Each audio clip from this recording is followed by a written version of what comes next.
What's going on, everybody? C4 here, and welcome to my third NFL mock draft. As I stated way ago, I'm going to be trying to do one mock draft a month. I'm not going to do one, though, if nothing has really changed. I'm not going to do a mock draft for the sake of doing one, but this has probably been the biggest change in terms of prospect evaluation because we have a better idea of a lot of the seniors because of the Senior Bowl. And I am definitely someone, admittedly, that will inflate a guy's draft stock if he had a great Senior Bowl. There was definitely some players that helped their draft stock a lot. I will say, in comparison this to my second mock draft, there are still a bunch of similar picks. I think there's probably 8 similar picks, which is kind of unheard of, but there are some prospects that I feel comfortable penciling into a certain team, and they're going to be available there more often than not. Like I said, man, it's one of those things with mock drafts. My opinion changes, but I'm not going to, like I said, make a mock draft and make changes just for the sake of being able to do another mock draft out there, because if I did that, I'd end up having like 18 mock drafts, and then really, like, what's the point? It's just more so entertainment than me trying to offer my own football opinion. So with that being said, with the number 1 overall pick, the Cleveland Browns will be selecting Sam Darnold, the quarterback from USC.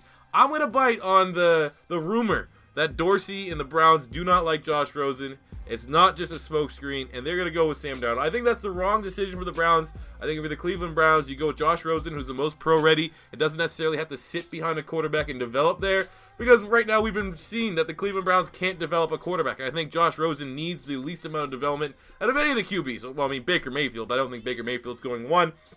So a guy like Sam Darnold, he's a guy that I wouldn't feel comfortable playing right away. And when you're the Browns, it's just like, well, you know, you kind of need to play him right away. Like, they don't have a quarterback. Kaiser's not doing good. Kessler, Hogan. I mean, Darnold might get thrown right to the Wolves, and that is not good for his development. But I'm gonna bite. I'm gonna bite that Dorsey there, the new GM, former GM, I believe, of the Kansas City Chiefs. Obviously, he couldn't land Alex Smith in a trade, so now he's kind of like, well, screw it. We have the number 1 pick. We're going with the QB that we think can take us to the next level. And, you know, you have to kind of, it's a different regime, but this is still the same Browns that passed on Deshaun Watson, passed on Carson Wentz. So it's going to be interesting to see if Sam Darnold does go to the Browns, what is going to happen there. But it will be very exciting to see, to say the least. Either it's going to be, oh, the Browns actually got themselves a great quarterback, or it's going to be another dumpster fire. Only time will tell. So going to the second pick, the Giants are gleaming as they select Josh Rosen, the quarterback from UCLA. Pat Shurmur gets himself his new franchise QB. Rosen isn't really a guy that needs to sit for a year, but he definitely would be able to benefit from that. So they have Eli Manning there for 1 more season, and then, you know, you go with Josh Rosen. Plus, it might give them luxury if, you know, make a call down to Jacksonville if Coughlin wants to make a move for Eli, because Blake Bortles not the guy. I actually saw Blake Bortles need like a wrist surgery, so there's some injury concerns there.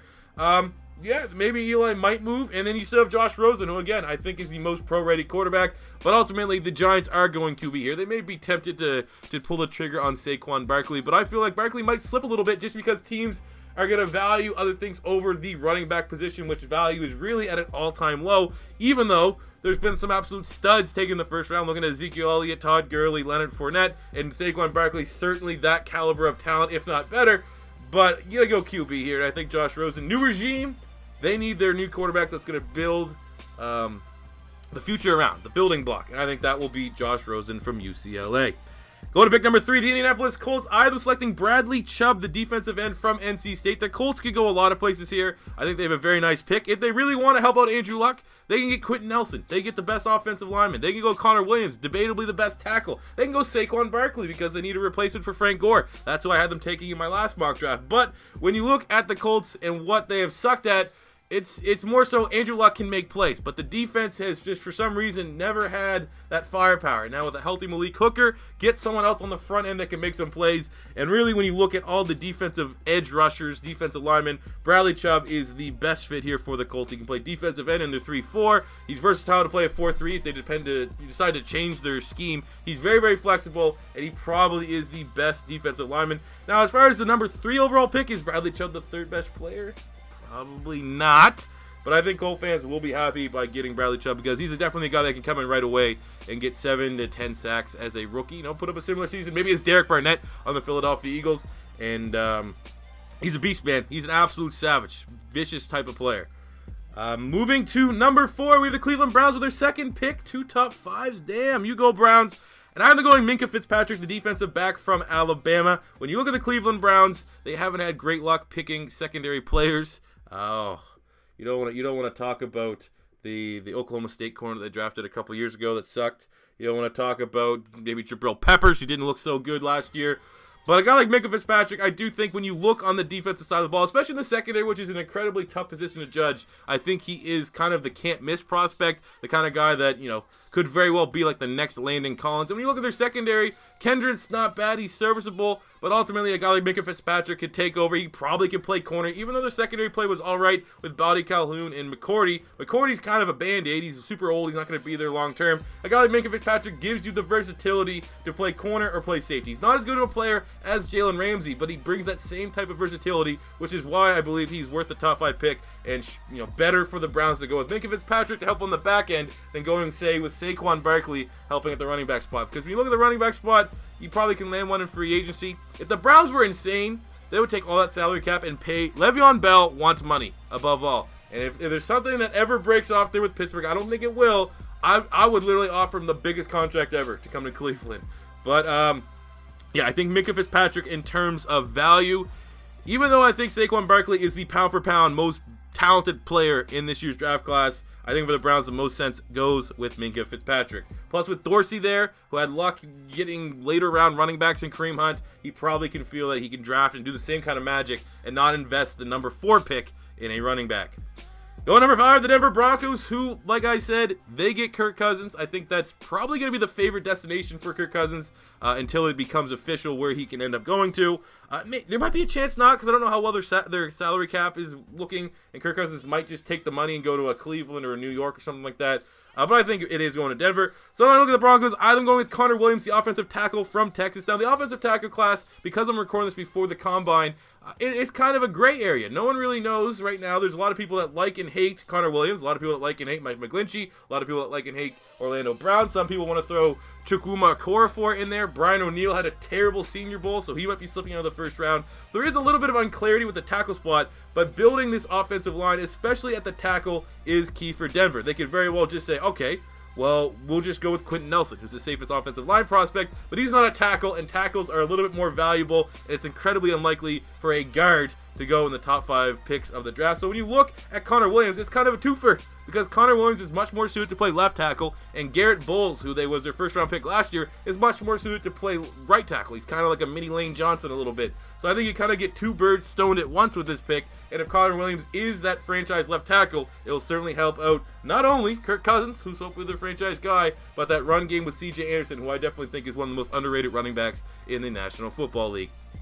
Going to pick number 6, we have the New York Jets, and I am selecting Josh Allen, the quarterback from Wyoming. Is that how people from Wyoming sound? I don't know. From Wyoming. I'm actually a big fan of Josh Allen. I know he's one of the more critiqued quarterbacks in this year's draft class. His accuracy sometimes can be a little bit off, but in terms of arm talent, and because, obviously, as an Eagle fan, we have Carson Wentz, he looks stunningly similar, athletic-wise, to Carson Wentz. I think he could be good. And when you look at the Jets, they really do have a quarterback in place. McCown was balling out last year. I had McCown on a couple of my fantasy football teams. He was moving the ball. He was playing consistent football, especially considered everything that was around him. Now, you may think I sound crazy, but I think with a guy like Josh Allen, clearly can't start right away. He's one of those guys, worst case scenario, you play him for the backstretch of the season. McCown's definitely that, the middleman, the quarterback that can, hold the team down, hold the fort down until Josh Allen's ready to start and still somewhat keep the Jets competitive. I think Josh Allen is a tremendous pick for the Jets as long as they also view him as that project quarterback and can retain McCown. I don't know if McCown's kind of like murmured or rumored to retire or anything like that, but if they get McCown back, I think McCown's serviceable. He's proven after his play last year. Obviously, he's been a career journeyman. He's a serviceable starter. He can fill in, and he can make some plays with that team. So having Josh Allen coming off the bench, developing, and then maybe looking towards the 2019 season to start, great time, great pick, great value pick here for the Jets. If they want someone to start immediately, maybe because they don't have McCown coming back, then you could probably put Baker Mayfield into play here. That's why I'm going with in my last mock draft. But I think in terms of upside and value, with the assumption McCown's there, you go Josh Allen. Going to pick number 7 with the Tampa Bay Buccaneers. I'm going Saquon Barkley, the running back from Penn State. I think this is kind of more of a luxury pick. In reality, with Quentin Nelson still on the board, Orlando Brown at tackle, I really do think the number 1 spot, if I'm a Broncos fan that doesn't want the flashy pick, I think offensive line is where you want to go. But ultimately, you need to take the pressure off Jameis Winston. And I believe that's kind of what they need to happen in terms of his development. Doug Martin sucks. He does not look good. And you have, just a bunch of guys that can play. They can have occasional decent games, but for the most part, they're not that 3-down running back like Quiz Rogers, Peyton Barber, Charles Sims. So you go with Saquon Barkley. You get, in my opinion, the best player in the draft, and he instantly transforms that offense. And once again, the Bucs, if they make this move, will have one of the most hyped offenses going into next year. It'll be will Jameis Winston be able to play consistently? They have Mike Evans, they have Deshaun Jackson, they have O.J. Howard, Cameron Brate.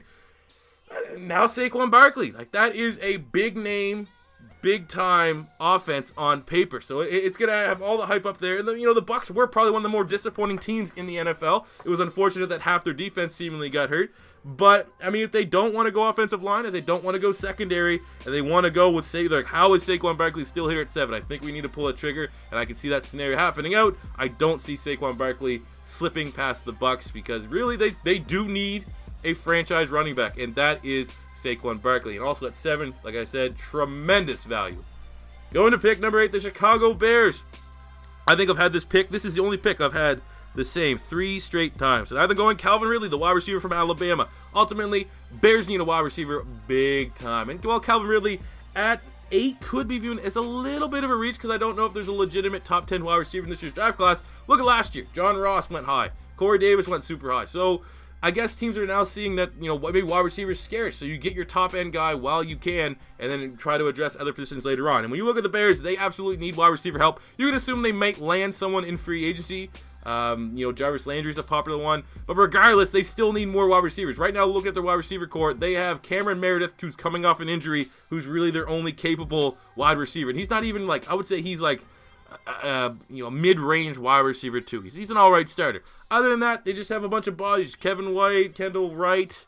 Yeah, go and get Calvin Ridley, who outside of the strength concerns, he's a really safe prospect at the wide receiver spot. He's the safest wide receiver prospect in this year's draft. I don't think the Chicago Bears can go wrong with getting Mr. Biscuit, Mr. Trubisky, more weapons. Going to pick number 9, we have the San Francisco 49ers. I have them selecting Denzel Ward, the corner from Ohio State. And this is kind of me thinking, not with my mind, but more so with what I could see happening. I think when you look at the 49ers, they can go a lot of spots. I think, personally, if I'm the Niners, I'm going with the not sexy pick and getting Quentin Nelson to beef out that offensive line to help out Carlos Hyde. And how about your new franchise quarterback, Jimmy G, who's probably getting a big-time contract. But when you look at the strength and weakness of this team, you can debatably say the cornerback spot is their weakest position. They have Ahkello Witherspoon, who came on late and is probably going to be a starter next year. But outside of that, what do you have? And I think Denzel Ward ultimately will be viewed as the safest prospect, whereas Josh Jackson might have the higher ceiling. And he's better size, because Denzel Ward is under 6 feet tall. I think Denzel Ward, coming from Ohio State, he has the production, and he probably is going to have the best numbers of the top-end corners from the combine. I think that's going to be enough to have him kind of take over that number 1 corner spot, kind of similar to last year where Sidney Jones was the number 1 corner, but then after blowing the combine out of the water, Marshawn Lattimore kind of surpassed him, and we also saw how Marshawn Lattimore played for the Saints last year. I think Denzel Ward here for Ohio State will be the pick. However, I'm personally not a huge fan of Denzel Ward, but I definitely think he is a first-round corner. I just don't know top 10, but I think John Lynch would pull the trigger on him here. Going to pick number 10, we have the Oakland Raiders, who are going to select Roquan Smith, the linebacker from Georgia. This will be the year they finally don't ignore the linebacking spot. When you look at their team, they have a lot of issues. They have a lot of holes. They're an aging team. They could definitely get younger on the offensive line. John Gruden might want to move on from Michael Crabtree. There's rumors that he'll be released. There's a spot open there at wide receiver. You can get, running back. Darius Geis is there. Marshawn Lynch is old. You might want to bring a flashy name like that. John Gruden loves his running backs. But I think when you look at the defense, I think John Gruden's going to go, Reggie, go get me Roquan. I saw all his tape. He is pretty much going to be like a Ryan Shazier 2.0, and hopefully Ryan Shazier can obviously play football again. But that athletic freak linebacker that can do it all, that's uber productive, undersized, yes, but I think he will test fairly well at the combine. And his production at Georgia against NFL caliber players in college, playing in the biggest games, it can't be ignored. And I think Roquan Smith here is the pick for the Raiders. And finally, John Gruden tells Reggie, stop ignoring the linebacker spot. Let's get someone else back there that's more than just Navarro Bowman, and let's make some damn plays. Because obviously we're not considering the edge rushers like Khalil Mack and Bruce Irvin and stuff like that. as linebackers. Going to pick number 11, the Miami Dolphins. I am selecting Quentin Nelson, the guard from Notre Dame. So very much like the Bucks at 7 who got Saquon Barkley. Getting Quentin Nelson, who a lot of people consider like top 5 in terms of safest prospects, safest legitimate first-round prospects in this year's draft class. The Dolphins are laughing, man. The Dolphins' offensive line, especially in the interior, is not particularly strong. Like he could Ted Larson, left guard. There you go, boom. Quentin Nelson right there. They have a promising run game with Kenyon Drake, who looked like he can very much be a running back one. They're looking like they're going with Ryan Tannehill at their quarterback. They have, plenty of options at wide receiver. I don't know what's going on with Jarvis Landry, if they're going to let him go or they're going to try to re-sign him. But anyways, their offense is, if they're healthy, that could be a productive offense. But the offensive line needs to get stronger. Right now, you really have Laramie Tunsil and, Juwan James. Those are Marquise Pouncey, when he's not hurt, is good. So you have 3 key spots, but the guard is an incredibly weak position. They have other spots they can go. They can go linebacker. They can maybe, if they're getting rid of Ndamukong Suh to free up some cap, they could look at replenishing the defensive line. They can go secondary. But I think in terms of value, pure value, Quentin Nelson at 11 to the Dolphins is the pick. Going to pick number 12. We have the Cincinnati Bengals. Why are they selecting Orlando Brown, the tackle from Oklahoma? It's a toss-up here between Orlando Brown and Mike McGlinchey, who I had mocked to them in my last mock draft. I just think with McGlinchey, no one really knows. Is he athletic enough to play left tackle? Is he strong enough to play right tackle? They need both tackles. So I think they go with the safest prospect, and no matter what way you cut it, Orlando Brown is a right tackle. I know there's not a massive difference anymore like it used to be in the old days between a left and right tackle. Ultimately, you have to be good. But I still think there is a little bit of an art to the right tackle. And I think Orlando Brown, by being a massive human being that could just anchor down the run, yes. And obviously, he was a left tackle for the Sooners, protecting Baker Mayfield. So I think he has the upside ultimately, and I think he will test decent at the combine for a man of his size. And he should, at some point, become the undisputed number 2 tackle behind Connor Williams. But it still is going to be up in the air who's going to get that official title. But I think when you're the Cincinnati Bengals, you have to go tackle. It is the glaringest weakness on this team, and Orlando Brown is definitely a capable tackle. Looking at number 13, the Washington Redskins. So after trading Kendall Fuller, who's one of the top slot corners, to get Alex Smith, their quarterback, to replace Kirk Cousins, they now have a big-time hole at corner. So they're going to select Josh Jackson, the corner from Iowa, who could definitely, he definitely is, very much I don't want to say project player, but he still has a high ceiling that he needs to reach. Having a guy like Josh Stormer there, that is definitely a great mentor to have. And I think, outside of, Quentin Dunbar, shout out to the Florida Gators, he's not an outside corner. I don't think they're going to be able to have the cap space to sign a big-time starting corner, so they need to make the investment here. And Josh Jackson, with Denzel Ward already out the board, Josh Jackson in some circles will be considered the top corner in this year's draft class. So I think if you're the Redskins, you kind of created an immediate hole by getting rid of Fuller, your second best. I think a lot of Redskins fans are saying he was like their top 5 defender last year. You get a guy like Josh Jackson, probably can play right away as a rookie. You fill that hole right now, and now you have Alex Smith for a long-term deal. Going to pick number 14, the Green Bay Packers. Speaking of the Senior Bowl, helping players draft stocks, we're going Marcus Davenport, the edge rusher from Texas San Antonio, UTSA. This guy, I didn't buy the hype. He was incredibly hyped. There's a lot of people, depending on where you're looking for your mock draft and prospect rankings, that have him top 10 pick, for sure, solidified. And I was like, yeah, he definitely is a work in progress, but in terms of a ceiling and potential, it's as high as Bradley Chubb, if not higher. I think he probably does have a higher ceiling than Bradley Chubb. He's a better athlete than Bradley Chubb, and I'm very interested to see how he tests at the combine. But when you look at the Green Bay Packers, they absolutely need to get more pressure from the defensive line. They have Kenny Clark, who's been a pretty solid nose tackle, defensive end, whatever you want to call him. But, Mike Daniels is getting old, and when you look at the Packers defense, the sacks just aren't there. It's pretty much the sacks, you're getting them from Nick Perry, and that's it. Clay Matthews is on the downswing of his career. You might want to look at maybe an edge rusher there. You could probably Arden Key, Harold Landry if you want to look for a replacement for Clay Matthews. But I do think when you're looking at just a pure edge rusher that could succeed in a 3-4 scheme, Marcus Davenport is the guy here right now at 14. Going to pick number 15, the Arizona Cardinals. I am selecting Baker Mayfield, the quarterback from Oklahoma. They need a new QB.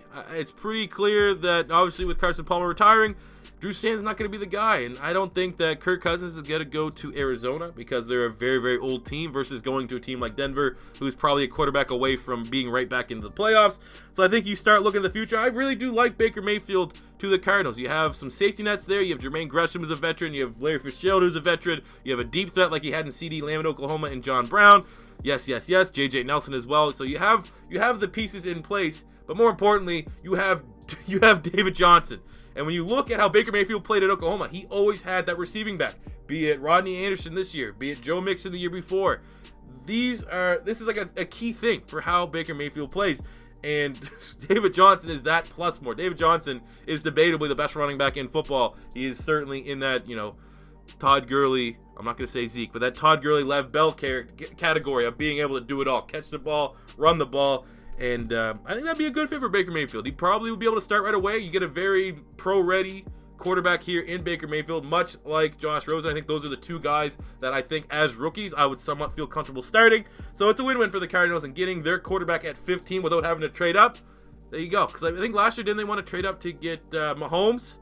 And when you tell me right now Mahomes or Baker Mayfield, it's pretty damn close. And not being able to trade up and save your future draft picks, unlike the Kansas City Chiefs did, it's a good spot to be in if you're a Cardinals fan. Moving to pick number 16, we have the Baltimore Ravens, either selecting Cortland Sutton, the wide receiver from SMU. Cortland Sutton is definitely still a project player, but when you look at the Ravens, they need more explosiveness on the outside, and he brings that. They also need a bigger-bodied wide receiver. They have Perriman, who's speed. They have Mike Wallace, who's speed. I don't know if they're going to be there. They have Jerry Maclin, who's kind of old and slow. They just need something exciting at the wide receiver spot. And with Calvin Ridley already off the board, Sutton is, and depending on who you're listening to, could be the number one wide receiver in this year's draft class. So I think ultimately what he brings, the dimension that he brings to the Baltimore Ravens wide receiver core by being that big, tall, red zone threat, as well as debatably, if they lose Mike Wallace, he could be their most explosive playmaker because Perriman doesn't really find the field too much.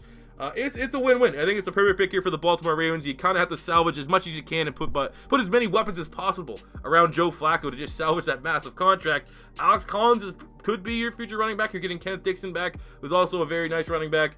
You have the tight end spots pretty much solidified. You got like 10 guys there. Maybe Max Williams can finally put it all together. I was a big fan of him when he's coming out of Minnesota. So I think Sutton here is a great pick for the Ravens. Going to pick number 17, we have the Chargers. And I think going with Mike McGlinchey, the offensive tackle from Notre Dame. I really think that there's two spots they could go. They could look at tackle, they could look at defensive line. And I think ultimately at this spot, you got to protect Phillip Rivers. They got Franklin? No, they have Okun. Okun and Joe Barksdale as their tackles. You could do much better than that. I don't think either one of those guys. I'm using Pro Football Focus because obviously, it's tough to eye test tackles because I don't watch a whole lot of Chargers games, but they did not grade out particularly well. So you go with the best tackle available, and you have Mike McGlinchey. Like I said, it's still kind of a logjam for who's the best tackle between him, Orlando Brown, and Connor Williams. And debatably, you might be able to walk out with the top tackle in this year's draft class at pick 17. Pair him there with Dan Feeney and Forrest Lamp. Those are three incredibly good, high upside offensive linemen that you can have for Phillip Rivers and you can have for the next quarterback. So they might use a later round pick to invest in maybe the future, the eventual replacement. I don't think it's going to be Cardale Jones, but get yourself a tackle here at 17. Going to pick number 18, we the Seattle Seahawks. We're staying the offensive line, goddammit. They're eventually going to use a first round draft pick on offensive linemen. So either going with Will Hernandez, the offensive guard from UTEP. Oh, UTEP. Everyone knows my personal relationship with UTEP. But Hernandez he's an absolute animal. I know Quentin Nelson is most pro-ready and definitely is the best guard. But Will Hernandez, when you saw him at the Senior Bowl, he was, for a lot of people that were reporting and giving reviews, the MVP from the Senior Bowl. And when you're an offensive guard and you walk away as having the most impressive Senior Bowl, you better take note. Everyone already knew Will Hernandez was one of the most violent run-blocking guards in football and was probably going to be a fringe first round, most likely second round player. But I think with his outstanding Senior Bowl, he can almost count on being a first round pick because offensive linemen that are that talented and that pro ready are going to fall out the board. So I think you're the Seahawks. Get yourself an offensive line. For the love of God, protect Russell Wilson. They were like the worst running team in like an NFL history or something like that. I read it. It might have been a clickbait title. But they need to build an offensive line, and Hernandez is a day one starter. Going to pick number 19, the Dallas Cowboys. There's plenty of spots Dallas can go. But for me, I think they go with value. They can maybe look at wide receiver, maybe taking over for Dez Bryant. Who knows what's going to happen with Earl Thomas, if that's even going to happen or not. But when I look at the Dallas Cowboys, I think it should be on the defensive side of the ball. And I think they need to get someone so that when the great Shawn Lee that could stop 9/11 goes down, because let's be honest, he's been injury prone. Their defense does not go to shambles. So I've been going with Sean Evans, the linebacker from Alabama. I think he was the linebacker I had in my last mock draft going to the Cowboys. But I think Evans is incredibly talented. Looks like a Dante Hightower 2.0, and everyone knows what he's been able to do for the New England Patriots. I think Evans Where the Eagles do need a linebacker, I really do like Evans, and this would be a little bit of a frustrating pick for me because he's one of those guys that I very much would want. But we saw that Jalen Smith is not the same Jalen Smith he was coming into Notre Dame. Hitchens is serviceable, but I think Rashaan Evans instantly would be the number 2 linebacker on that team after Sean Lee. And, day one starter, immediate depth for his position of need for the Dallas Cowboys, so I think that's it. But they can go, there's plenty of spots they could go. They could go defensive line, they could go tight end, wide receiver, like I said. But I think, they go Rashaan Evans. They get the Alabama linebacker. Going to pick number 20, we the Detroit Lions. I am selecting Darius Geis, the running back from LSU. This pick stayed the exact same from my last mock draft. When you haven't had a 100-yard rusher in as many games as the Lions have, you need to get an explosive running back. And I think if Saquon Barkley wasn't in this year's draft class, which obviously, what world are we living in? Darius Geis is a legitimate first-round running back, and I think for a guy that, is fast, he can catch, he can block, he's a little bit of a power back, even though he's not, he's 215, he's not a big-time power back. I think Darius Geis is the perfect fit for the Detroit Lions. Get Matt Stafford that running game. They have a very solid offensive line when healthy. They have all the receiving options. They have the quarterback, but they just don't have that balance to their offense. And if Jim Bob Cooter can commit to a balanced attack, Darius Geis could very well be the one player that can take the Detroit Lions over that edge. So don't mess this one up. I think this is a pretty easy pick if you're a Lions fan. They can also probably look at edge rush if they lose Ziggy Ansah in free agency. But I think Geis is the guy. Next up, we have 2 picks back-to-back for the Buffalo Bills. Pick 21, I'm selecting Vita Vea, the defensive tackle from Washington. He is my favorite defensive tackle in this year's draft class. I've been a big fan of him for years and years. In reality, that's 2 seasons. But, watching a lot of Sidney Jones tape, obviously at Washington, Vita Vea stood out almost on every single game that I watched. And some people have saying that his motor's somewhat inconsistent. He can dominate for a drive, and the next drive he looks terribly average.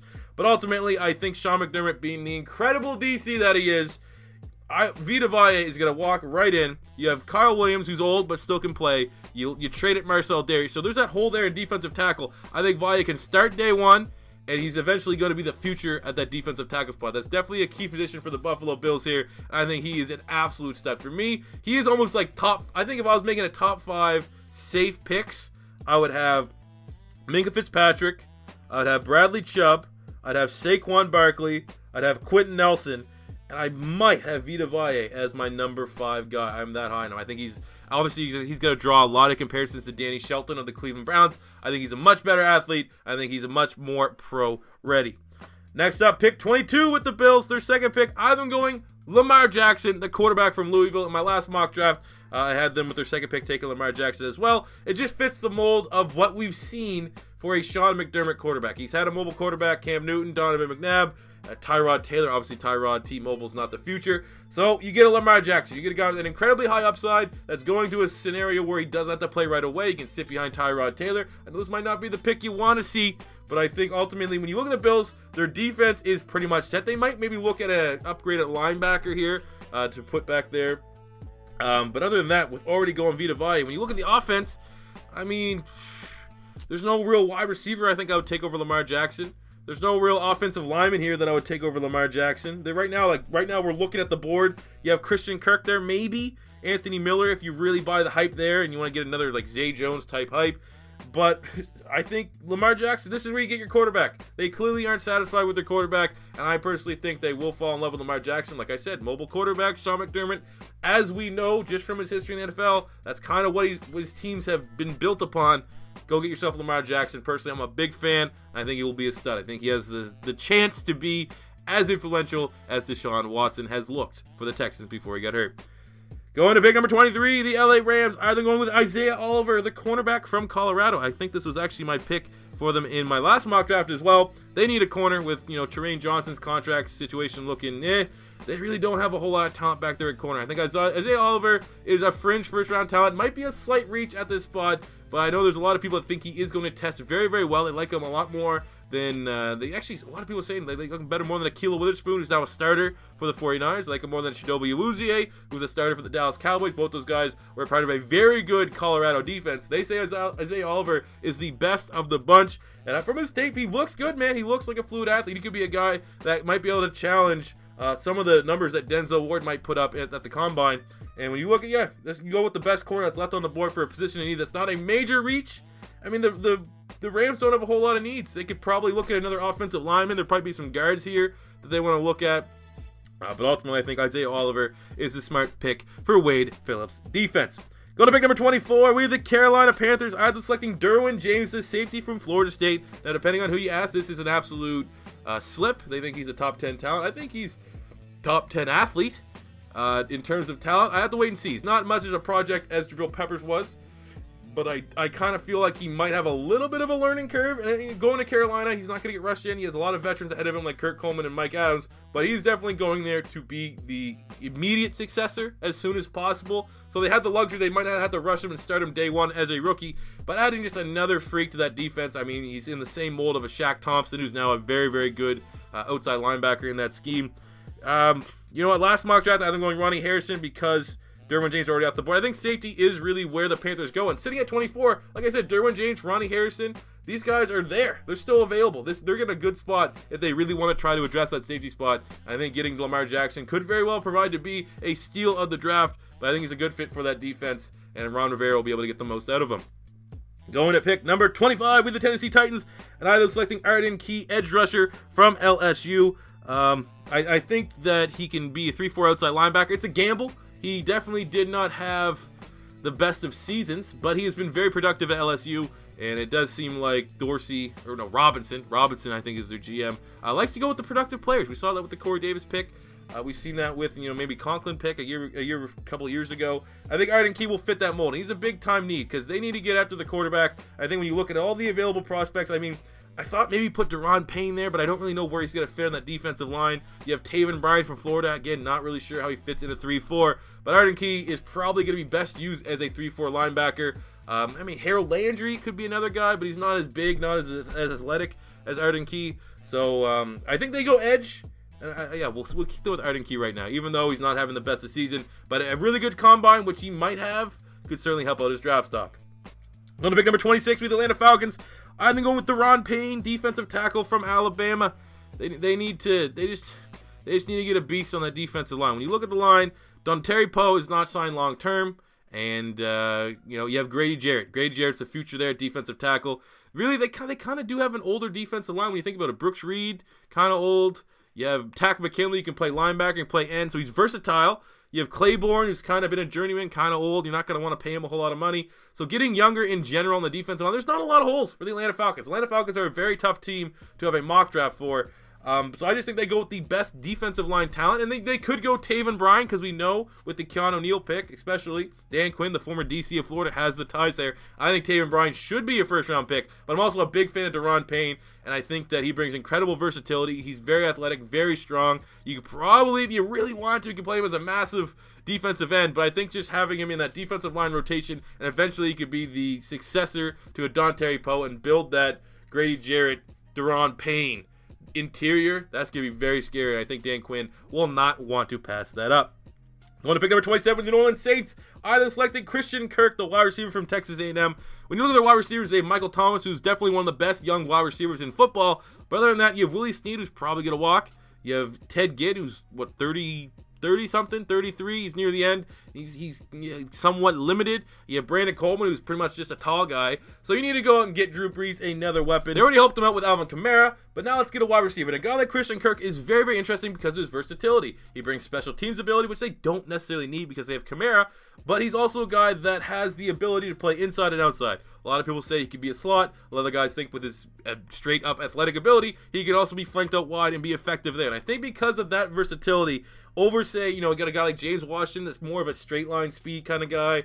You got Anthony Miller, which, I mean, maybe if they want. I mean, these guys are not bad picks. I think any wide receiver that's still on the board here is not going to be a massively, shake my head type pick. But I think in terms of versatility, Christian Kirk will be the guy that Sean Payton, being one of the, the smarter offensive game planners in the NFL, is going to be most, yes, I can do the most with Christian Kirk right away, and that's why I think he'll be the pick. And that's pretty interesting, Christian Kirk and Michael Thomas as wideouts, with the two-headed running back attack they have there in New Orleans. Going to pick number 28, we have the Pittsburgh Steelers, and this was a toss-up. I think they're going to get a linebacker to prepare for worst in case Ryan Shazier slips. So we have two linebackers here that are available, and I think I'm going to go with the guy that might test a little bit better at the combine, has a little bit more proven track record, and that is Malik Jefferson, the linebacker from Texas. I think with Malik Jefferson, he can do it all, really. He can kind of do what Ryan says here. He's not as good as a cover. I think you'd much rather have Malik Jefferson rush the passer than drop back into coverage, but in terms of he's not a liability in coverage, and I think that his athletic ability, how he's get tested. Some people are saying he might run the 4.4s at the combine. I mean, he's a beast, man. He's a very, very good linebacker. And I think, between him and Tremaine Edmonds is the other guy, I think they might see Tremaine Edmonds as a little bit more of a project, and they might just go with the early investment, get the guy that can get out there right away and start making some plays, because, like I said, they have that immediate hole. Ryan says here, best case scenario, he probably can play football again. It won't be next year.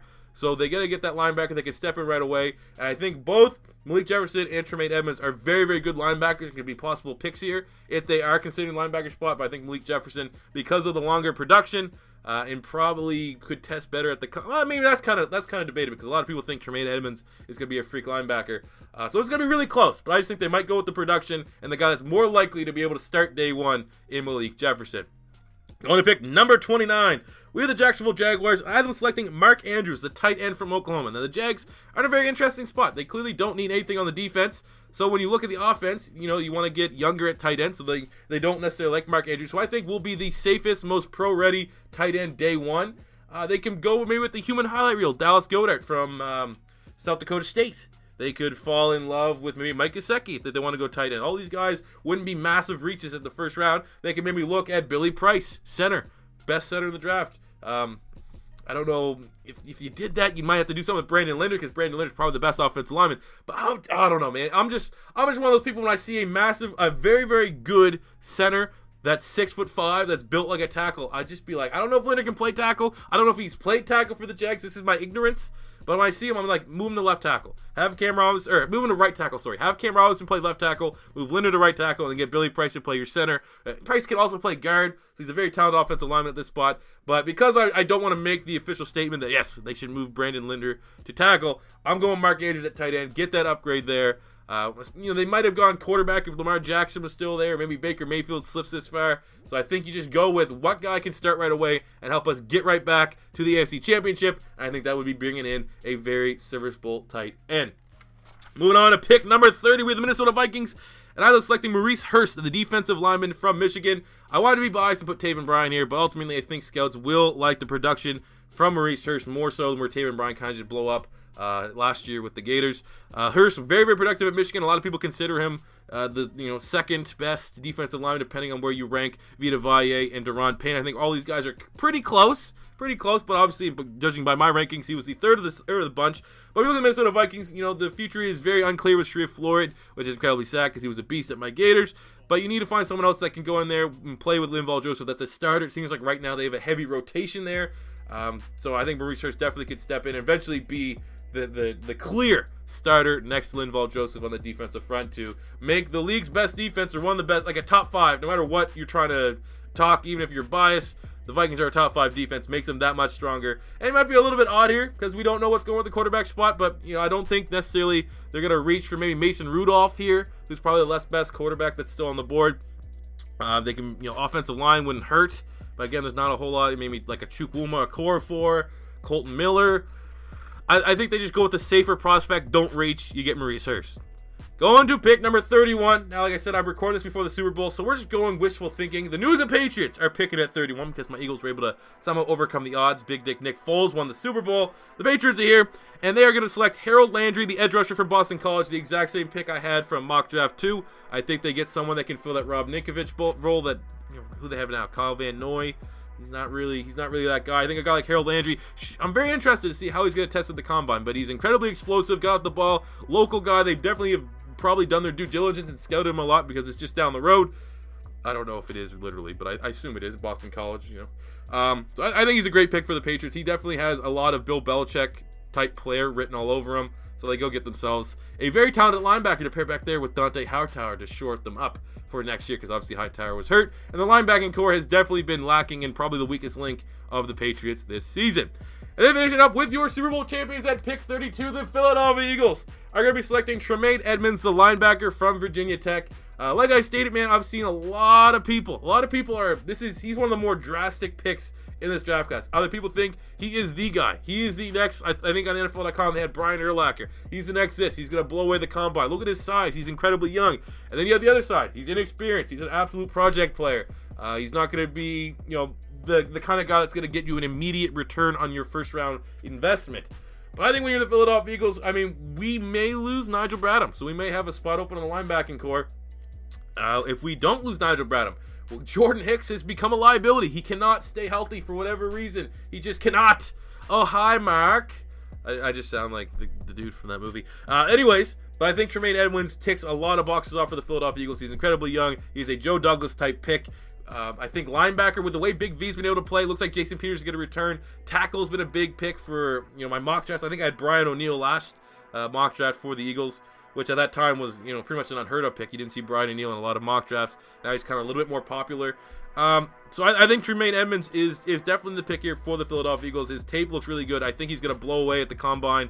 And if it's not Tremaine Edmunds, I mean, I wouldn't be upset with Malik Jefferson. I don't know if I want to get another Texas linebacker. He's definitely not as injury prone as Jordan Hicks. But I think linebacker, anyways, is the picker for Philadelphia Eagles. I think Tremaine Edmunds, Malik Jefferson, or Rashaan Evans should still, one of those guys, depending on the order that they go, should still be here at this pick. And I'd be really happy with any of those guys because they're not going to be asked to do a whole lot under the assumption that we can somehow bring back Nigel Bradham. Bradham, Hicks, and Kendricks will be our starting linebacker. So we just need that guy that's ready to go because those linebackers are, outside of really Bradham, Kendricks and Hicks have been injury prone. So I definitely just want that security back there. So that is my pick for the Philadelphia Eagles. So let me know, guys, what you think about my third mock draft. Do you agree or disagree with any of my picks? Have I really slept on any prospects that you're a massive fan of? Let me know in the comment section below. As always, if you're new, don't be afraid to hit that subscribe button. We have so much draft content on the way. You've seen my player rankings. I'm getting ready within the coming weeks. Originally, I was going to do it a little bit earlier, but I kind of want to wait as close to the combine as possible. I'm going to figure out the date that I can just have one go up every other day or something like that, so it's not rushed. I remember last year I did this series, and I was doing like 2 or 3 mock drafts in one day, and I didn't really like the rushness of it. But I'm going to be doing full 7-round mock drafts for every team in the NFL. It's audacious, but it's definitely something I like to do. I like to get feedback from you guys. I like to do as much football as possible, so that will be coming soon. But that's pretty much it, guys. Hit the like button if you enjoyed the video. And until next time, it's C4 saying peace out.